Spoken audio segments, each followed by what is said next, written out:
जय झारखंड, जय झारखंड।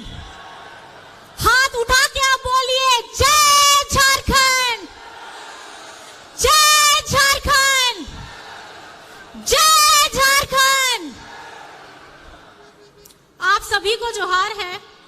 अपनी बातें रखने से पहले आज मैं हेमंत सोरेन जी का पत्र लेकर के आई हूं जो उन्होंने जेल से भेजा है।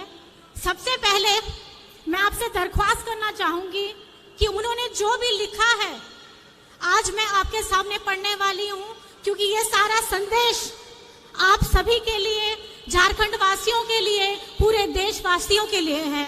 तो कृपया करके इसको जरूर ध्यान से सुनिएगा।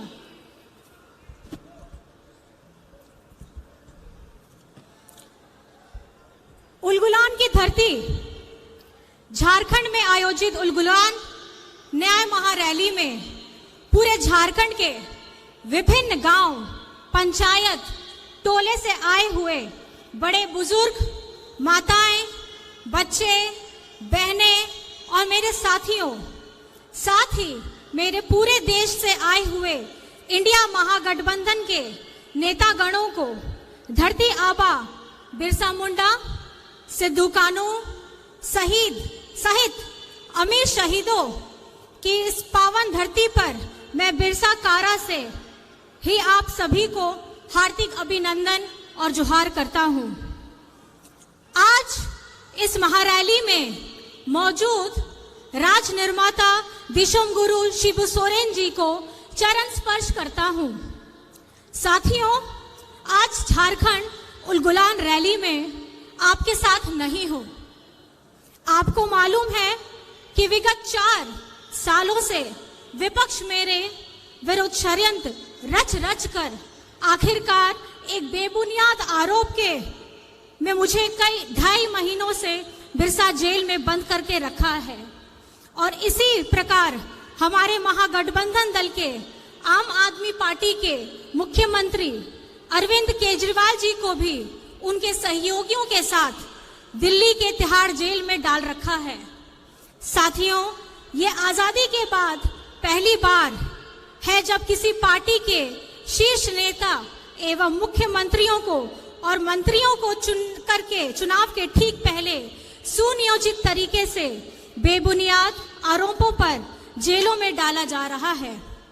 खैर, कोई बात नहीं, मुझे आज जेल में रहते हुए भी खुशी हो रही है कि जिस लोकतंत्र की रक्षा और हक अधिकार की लड़ाई को हम लड़ रहे हैं, उसे हम ही नहीं बल्कि देश के और विभिन्न राज्यों के दल और क्रांतिकारी नेतागण वही लड़ाई लड़ रहे हैं।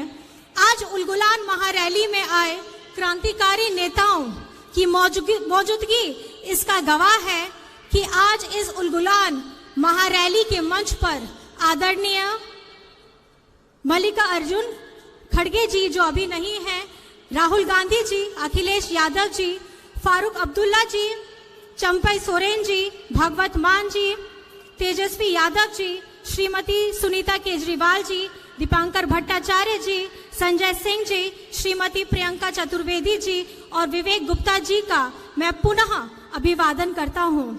साथियों, आज का ये झारखंड उलगुलान महारैली से झारखंडी भाइयों के नाम ने से कई बातों का पता चल रहा होगा। जी हां साथियों, उलगुलान का मतलब ही है अब और नहीं चलेगी ठगों की सरकार, लोकतंत्र लूटने नहीं देंगे, संविधान खत्म नहीं होने देंगे, देश टूटने नहीं देंगे। मेरे साथ आप लोग जोर से बोलिए, इनकलाब जिंदाबाद, इनकलाब जिंदाबाद।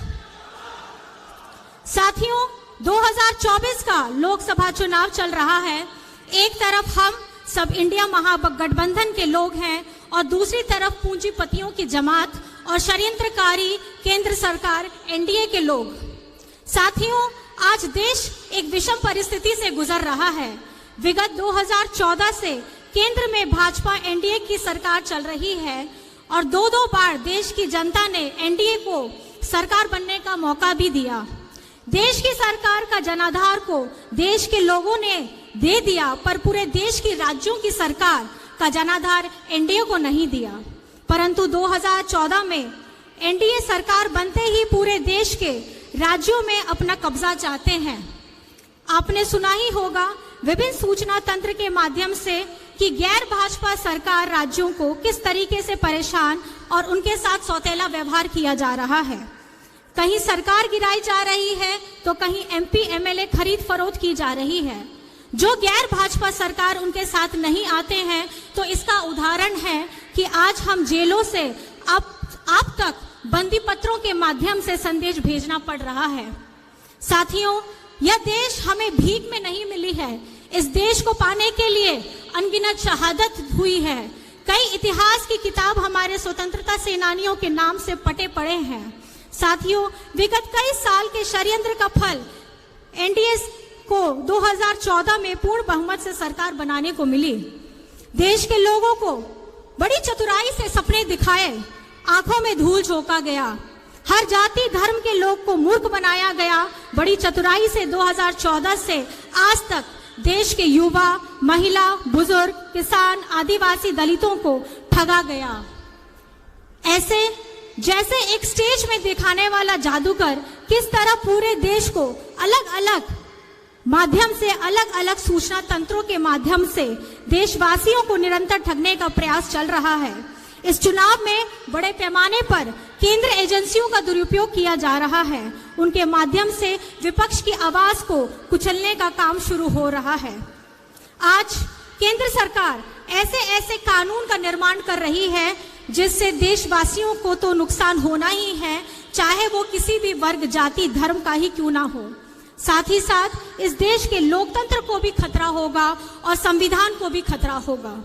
साथियों, झारखंड देश का सबसे गरीब राज्य है। यहाँ के लोग गरीब हैं, पर झारखंड गरीब नहीं है। हमारे प्राकृतिक संसाधनों से पूरा देश चलता है। इसके बदले में हमें क्या मिलता है? पलायन, विस्थापन, भुखमरी, बीमारी। हम अपना हक मांगते हैं तो हमें जेल में डाल दिया जाता है। साथियों, बहुत